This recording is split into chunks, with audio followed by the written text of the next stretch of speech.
जो जमीन बोलो। अच्छा डॉक्टर साहब ईमान से बताओ, पूरे मेडिकल साइंस में कोई मेडिकल डेवलप करके ऐसी दवा निकाली है कि बीमारी कोई भी हो दवा एक ही होगी?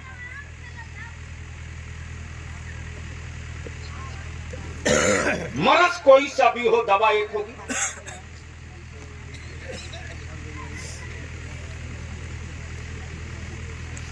अमेरिका में, इटली में, दुनिया के किसी भी कंट्री के मेडिकल साइंस ने अब तक कोई ऐसी रिसर्च न की कि बीमारी कोई भी हो दवा एक होगी।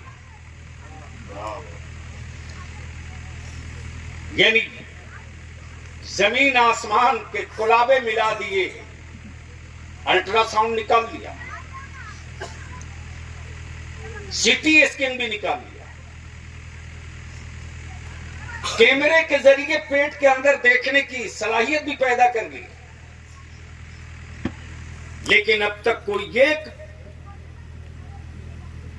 दवा इसी ना बना सके कि हर बीमारी के लिए एक ही दवा हो। लेकिन वो हमारे पुराने बड़े बुजुर्ग कोई पागल थोड़ी थे माज़अल्लाह। जिस जमाने में न मुफ्ती से मुलाकात हो, न मौलाना से मुलाकात हो, न आलिम से मुलाकात हो, लेकिन गांव में कोई गांव नहीं था जहां मेरे मुस्तफा की मिलाद न होती हो। माशाअल्लाह, माशाअल्लाह। मौलाना नहीं है फिर भी मिलाद हो रही है, मुफ्ती साहब नहीं है फिर भी मिलाद हो रही है।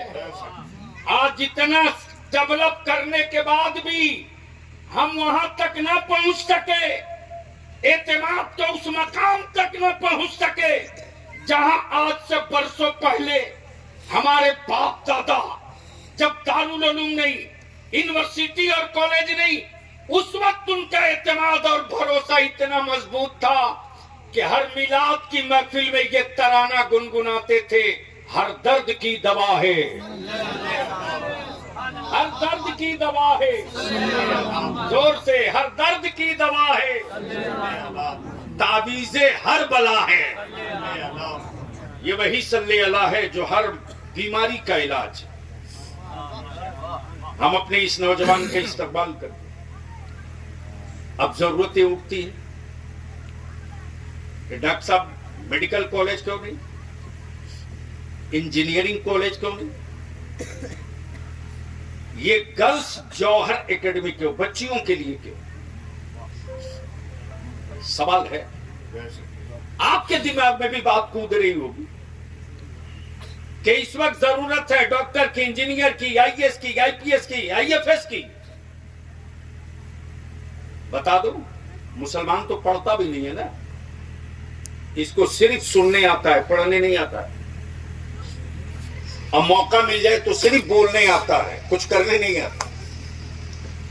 इसी 27 नवंबर को बिहार स्टेट सर्विस कमीशन का रिजल्ट आया, 29 मुसलमान के बच्चे क्वालिफाई किए हैं, 29।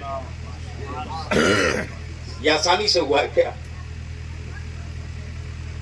बलियाबी ने बहुत सारी चीजों को कुचला है अपने जूते से, वरना आज भी बलियाबी किसी ना किसी हाउस में रहता है। यहां ढेर ग्राहक घूम रहे कि तुम हां कहो तो मैं तुझको भेज दूं, लेकिन मैं जानता हूं कि फर्द के भलाई के लिए नस्लों का कत्लेआम नहीं होने दूंगा। आज जितना पीसफुली सुकून के साथ हम हैं, पूरे मुल्क का हम ठिका नहीं ले सकते, हमारी औकात ये नहीं है। लेकिन जितना पीसफुली शान के साथ हमारे यहाँ बिहार में लोग हैं, इसको भी रौंदने नहीं दूंगा। जब तक सांस बाकी रहेगी चीख करके अपनी नस्लों को जगाते रहूंगा। मर्जी आपकी, जो चाहो करो, लेकिन मैं जानता हूं कि दुनिया अब आपके पास आने वाली नहीं है। वो दिन लद गए जब आप कहते थे कि मेरे बगैर कोई नहीं, अब क्लियर हो गया कि आपके बगैर सब हो सकता, इसलिए अपने दिमाग से गलतफहमी निकाल दीजिए। जमाना तौल चुका है पत्थरों से मेरी हैसियत को, जमाना तौल चुका है मेरी औकात को।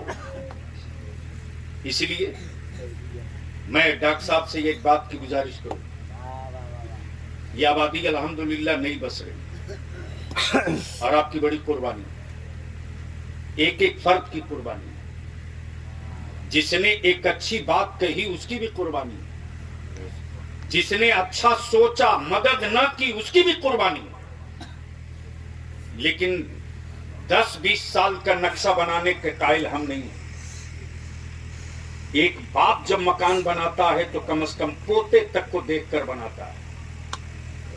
बोलो बात सही है कि गलत है? अरे जोर से बोलो ना। मौलाना नाम भूल गया हूँ, हजरत मौलाना मुफ्ती रजाउल्लाह साहब नक्शबंदी, नायब काजी हमारे। मैं मसरूफ हो सकता हूँ, गाफिल नहीं हो सकता।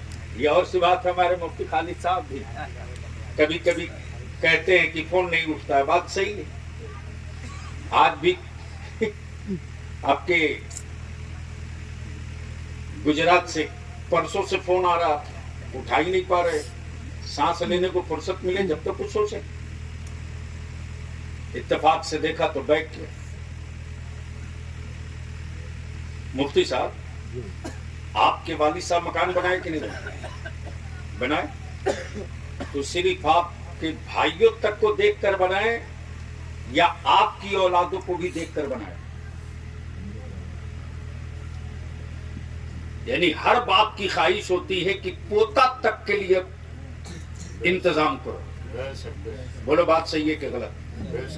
अरे जोर से बोलो ना। तो एक जनरेशन में 150 साल,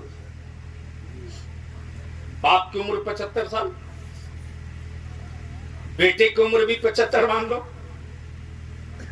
और पोते की भी उम्र 75 मान लो, तो कितना हो गया? अरे बोलो ना भाई, मौलवी का हिसाब 200। यानी एक बाप चंद हाथ जमीन पर घर बनावे तो 225 साल आगे देखकर बनाता है। डॉक्टर साहब, ये जौहर एकेडमी की जो बुनियाद अभी पड़ रही है, ये 225 साल की मियाद पर नहीं है। और ये जो नई आबादी बस रही है, तो जब नई आबादी बस रही है तो कम से कम 700 से 800 साल का नक्शा हमारे सामने होना चाहिए। बोलो सही है कि गलत है? अरे जोर से बोलो, सही है कि गलत है? वरना बलियाबी उस दौर से मोतिहारी को देख रहा है जिस दौर में कोई हजरत दिखाई नहीं देते थे। वही खुदा नगर है, बिल्कुल सही है, वही खुदा नगर है, और वही अंजुमन इस्लामिया है। जहां 35 साल पहले बलियाबी आया था 12 रबीउन नूर में, रात को 1:30 बजे पहुंचा था। 1:30 बजे मेरे मुफ्ती आजम के एक मुरीद थे, हाजी सुल्तान, बलवा पर मकान था। जी जी। उस जमाने में मोबाइल नहीं था, कानपुर से चले थे, देवरिया से जीप रिजर्व किया था 900 में। मालूम है ना जरा ना हमको कितना मिला था? 300 रुपया। 300 रुपया। जब हाजी साहब ने कहा, मैं कमेटी वालों को बोलता, मैंने कहा खबरदार, बिल्कुल नहीं। आज हमने बुनियाद डाली है, आज नब पर हाथ रख दिया है, हर महीने जलसा करूंगा। और अल्हम्दुलिल्लाह मुझे खुशी है कि इसी मोतिहारी में एक ऐसा मुझको बाजू मिला जिसका नाम सलाउद्दीन खान था, जो काम बड़े बड़े हजरत न कर सके, एक गैर आलिम बाजू की तरह खड़ा रहा और 2 साल तक लगातार बलियाबी एक एक आलिम को ले करके इस मोहल्ले उस मोहल्ले उस मोहल्ले उस मोहल्ले लगातार जलसे होते रहे। और जब चारों तरफ से लोग जान गए कि हमको हमारे बाप दादा के अकीदे से हटाया गया है, तब हजूर ताजु शरिया को उतार दिया गया, तब आज पूरे मोतिहारी के हर इलाके में ये तराना छाती ठोक कर पढ़ा जा रहा, मुझसे खिदमत की पुत्ती मुस्तफा जाने रहमत बिल्लाह को सलाम। ये आसानी से नहीं हुआ। मौलाना वो चाय वाला, इत्तेफाक से मैं एमपी हुआ था उस वक्त, मालूम है बलियावी साहब माला लेके गया था सैयद साहब, और जब माला लेके गया तो कह रहा आपको मैं बहुत चाय पिलाया हूँ 3 बजे भोर में, मुझको याद आया हाँ यही है। इसलिए मैं अपने उलमा से हाथ जोड़ के विनती करके अर्ज करूंगा, हर दौर में आलिमों को कुर्बानी देनी पड़ी है, चाहे मुल्क की आजादी का मसला हो या दीन के तकद्दुस और दीन की हुर्मत का मसला, और हर दौर में दीन के लिए आलिमों को ही टकराना पड़ा है, सत्ता से आलिमों को ही टकराना पड़ा। हजरत सैयदना मुजद्दिद अल-फसानी किससे टकराए थे? किससे टकराए थे? बादशाह से टकराए थे। तो बादशाहों से टकराते रहना अंबिया के बारिश की पुरानी तारीख है, और इसके लिए तैयार रहना पड़ेगा। अब प्लेटफार्म कौन सा आपके पास? कौन सा झंडा? किस प्लेटफार्म से आवाज उठाइए? इसके लिए सन 1968 में अकाबिरीन अहले सुन्नत ने एक प्लेटफार्म दिया जिसका नाम इदारे शरिया है। यह मदरसा नहीं है, माफ कीजिएगा, और नए फारिजीन को क्या पता कि इदारे शरिया क्या है। वो समझते हैं जिसे सब मदरसा वैसे वो भी। करीब जाइए तब बात समझ में आएगी। इसलिए मैं बाबू डॉक्टर साहब आपसे गुजारिश करूंगा, अपनी पूरी टीम को लेकर बैठे। मस्जिद है कि नहीं इस इलाके में? है। जाहिर सी बात है जहां इदारा होगा वहां तो मस्जिद का होना जरूरी है, हर हाल में जरूरी है। मस्जिद दो मस्जिद है, 2 मस्जिद है अल्हम्दुलिल्लाह। तो जाहिर सी बात है मस्जिद तो जमीन पर होती ही है, लेकिन मसला तो इमामत का होगा।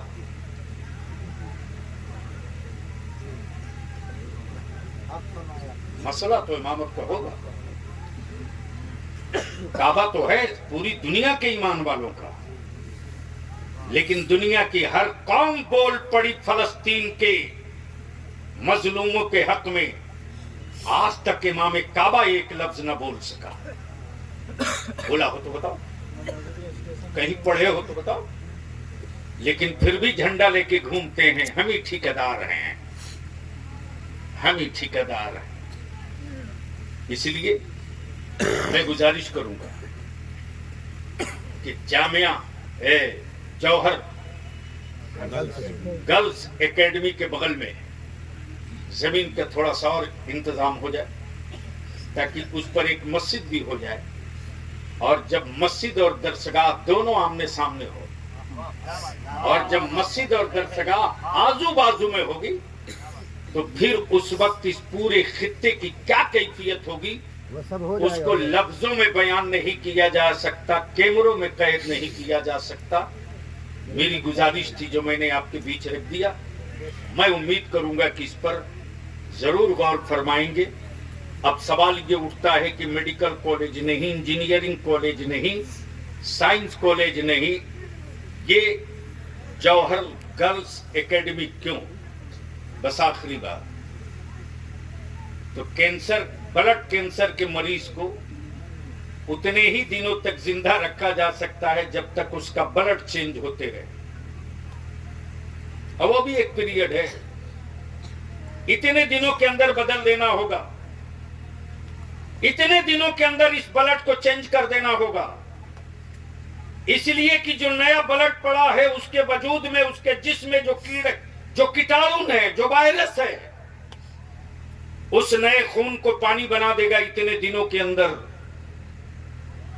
उसको बदल दोगे तो कुछ दिनों तक और जिंदा रह सकता है। तो ब्लड बदल कर कुछ दिनों तक के लिए कैंसर के मरीज को जिंदा रखा जा सकता है, उसका मुस्तकिल इलाज नहीं किया जा सकता। लेकिन बच्चियों को अगर हमने पढ़ाकर खड़ा कर दिया, तो ब्लड बदलने की जरूरत नहीं पड़ेगी, जनरेशन खुद ब खुद बदलते जाएगी। वाह वाह बाबा, बहुत इसलिए जो जौहर गर्ल्स एकेडमी की बुनियाद पड़ी है, माफ कीजिएगा गर्ल्स जरूर है, लेकिन ये सिर्फ बेटियां नहीं होगी, बल्कि जिस ससुराल में जिस घर में जाएगी उस घर को भी बदलेगी, और उसके वजूद से जो औलादें पैदा होगी उन औलादों को भी बदलेगी। इसलिए नस्लों के बदलने का, जनरेशन के चेंज करने का एक छोटा सा कारखाना खोला गया है, और मैं गुजारिश करूंगा कि इसको मदरसे के साथ साथ उस ट्रैक पर चढ़ा दीजिए। अल्हम्दुलिल्लाह कल मेरे जो शाख है काजी साहब, बैतुल करीम के हमारे साबिक सदर, साबिक नायब सदर जनाब शमीम साहब की बेटी जज के एग्जाम में 18वां नंबर लाई है। और कल मैं उस बच्ची से मिलने गया, जब छोटी बच्ची थी, जब चाय मुझको लेकर आती थी तो मुझसे बोलती थी कि हजरत आप मेरे लिए दुआ करो। मैंने कहा तेरे लिए दुआ हर वक्त करता हूँ। बोली नहीं, अब्बू के लिए तो बहुत करते हैं। मैंने कहा अब्बू के लिए, अम्मी के लिए, सबके लिए, लेकिन तेरे लिए दुआ ये है कि तू मेहनत कर। हड्डी में पावर नहीं है, कलम में पावर है, कलम में पावर। और वो बच्ची कहती थी मैं अंकल आपकी इज्जत को बढ़ाऊंगी। जब रिजल्ट आया, आसिफ बाबू ने बताया कि उनकी बच्ची जज हो गई। मैंने कहा मिलने चलूंगा, देखता हूं कल उसकी क्या खुशी की कोई हद नहीं। इसलिए मैं गुजारिश करूंगा जौहर गर्ल्स एकेडमी के जिम्मेदारान से कि एक ऐसा सेटअप और सिस्टम बनाइए कि हमारी बच्चियां जहां दीन और शरीयत का मसला बता सकें, वहीं हमारी बच्चियां लैंग्वेज में भी, अंग्रेजी में भी, हिंदी में भी, संस्कृत में भी, अरबी में भी इस्लाम पर उठने वाले हर फितने को बैठकर आसानी के साथ जवाब भी दे सके और बता सके कि इस्लाम क्या है, बता सके हिजाब क्या है, बता सके कि इस्लाम ने बेटियों को मर्तबा क्या दिया। अरे जो लोग 2005 में बेटियों को जमीन में हिस्सा देने की बात किए हैं, दिए नहीं है, क्या बात है। लेकिन मेरे नबी ने 1400 बरस पहले बेटियों को बाप की विरासत में हिस्सा दे रखा। ये फर्क है। इसलिए इन्हीं चंद जुमलों के साथ मैं पूरी मुंतजमा को, सारी टीम को, उलमाए अहले सुन्नत से हाथ जोड़ के अपील करूंगा कि एक मर्तबा पूरा मोतिहारी की अहले सुन्नत की एक मस्जिद का इमाम सर जोड़ के बैठ जाए। जिस दिन इमाम और आलिम सर जोड़ के बैठ जाएगा ना, उस दिन कोई गांव नहीं बचेगा जिस गांव से लब्बैक या रसूलल्लाह का नारा निकलेगा। शर्त यह है हमको बैठने का। जब तक हम नहीं बैठेंगे तब तक दूसरा नहीं बैठेगा। इसलिए एक एक तिनके चुनने के बाद कोई आशिया बनते हैं। कहना आसान है, करना बड़ा मुश्किल काम है। करने के लिए वक्त भी चाहिए, दिमाग भी चाहिए, प्लेटफार्म भी चाहिए। और अल्हम्दुलिल्लाह इदारे शरिया ने हर दौर में, हर जमाने में एक नई तारीख लिखी है। आने वाले दिनों में बहुत जल्द एक बड़े पैमाने की नशिस्त, जिसमें अंदाजा है कि वो मजलिसे शूरा जो होगी वह 1000 से बेशी अफराद पर होगी। और बिहार में उसी दिन तय हो जाएगा कि बिहार झारखंड में आने वाले दिनों में 1 साल का अहले सुन्नत का एजेंडा क्या होगा, कैलेंडर क्या होगा। 10 एजेंडे नहीं होंगे, 5 होगा। लेकिन 5 में जो प्रथम है वो नामूसे रिसालत है, और जो दूसरा जुड़ा है वो मसाजिद, मदारिस, खानकाह और औकाफ के अमलाक का तहफ़्फ़ुज़ है। इसके लिए क्या तदबीर की जा सकती है? इसलिए कि वक्फ की जमीन और जायदाद को गैर नहीं मुसलमान बेच रहा है। गैरों से तो बाद में लड़िएगा, वक्फ बोर्ड वालों से पहले लड़ना पड़ेगा। इसलिए कि जमीनें मेरे बाप दादा की हैं और पट्टा काट के वो गैरों को दे रहा है। इससे कौन लड़ेगा? कौन लड़ेगा? इसके लिए सर जोड़कर बैठना पड़ेगा। और सीधी सीधी बात है, वक्फ का मतलब ही है ईसाले सवाब। वक्फ का तसव्वुर ही है ईसाले सवाब। और जिसके यहाँ सवाब ही ना जायज और हराम हो, उसके यहाँ वक्फ का तसव्वुर कहां से होगा? लेकिन कमाल ये है कि सवाब हराम है, लेकिन वक्फ का झंडा लेके वही आगे आगे घूम रहा है। इसलिए कि हम चुप हैं तो गूंगे बोल रहे हैं। जब हम बोलने लगेंगे तो कोई बोलने की हिम्मत नहीं जुटा पाएगा। इसलिए फिर से मैं हाथ जोड़ के विनती करके उलमाए अहले सुन्नत से अपील करूंगा, काजी साहब किबला के मौलाना खालिद साहब, अभी मौलाना लतीफुर रहमान साहब से भी बातचीत हो रही थी। चूंकि मोतिहारी में तहरीक बेदारी का एक इजलास हुआ और किन हालात और किन मुश्किलों से जूझ कर हुआ है, ये लोग जानते हैं, ये लोग जानते हैं। और जो लोग करीब रहे वो जानते हैं।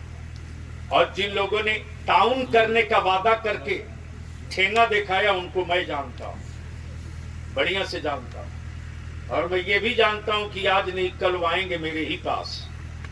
उस वक्त मेरा भी जवाब बड़ा कड़वा होगा। मैं भी उस वक्त पूछूंगा कि आज आपको जमात याद आ रही है? कल जब जमात लेकर के आपके दरवाजे गए थे तो उस वक्त तो आपको साथ याद थी? पूछूंगा, ये जरूर पूछूंगा। जख्म खाए हुए पूछूंगा। तो हमारी कोशिश ही हो रही है, इधर मेसी, कल्याणपुर, अम्माद पट्टी, हजरत सैयद साहब, अभी जो तहरीक के लिए अल्लाह मुस्तफा कामिल साहब, जब मैं निकला था, हमारे जब चकिया में मीटिंग हो रही थी, तो हमने मौलाना से कहा कि कॉलेजेस और स्कूल के बच्चे हमारे सामने चाहिए ताकि मैं उनसे खुलकर 1-to-1 डिबेट कर सकूं कि आखिर हमारी बच्चियां गैरों के चुंगल में कैसे जा रही हैं। जब कॉलेज और स्कूल के बच्चे बताने लगे, तलबे से जमीन खसक गई है कि कहां हमारी चूक हो रही।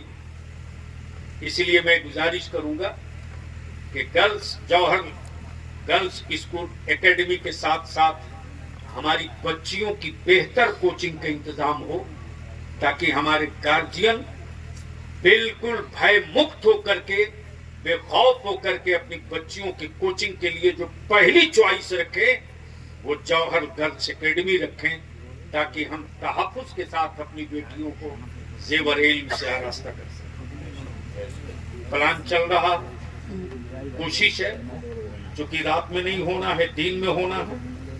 तो मैं अपने उलमा से अपील करूंगा कि जो जिस खित्ते के हैं, अगर हर आलिम लग जाए अपने अपने गांव में, तो हमको नहीं लगता है कि नई तारीख लिखने में टाइम लगेगा। इसलिए और उसी पटना में डो एंड डाई कर देंगे कि जो इस कानून के लिए पहल करेगा हम उसके साथ रहेंगे। वैसे चीखने चिल्लाने से कुछ नहीं होना। जब तक कानून नहीं बनेगा तब तक कुछ नहीं होगा। अल्लाह रब्बुल जलाल हम सबों को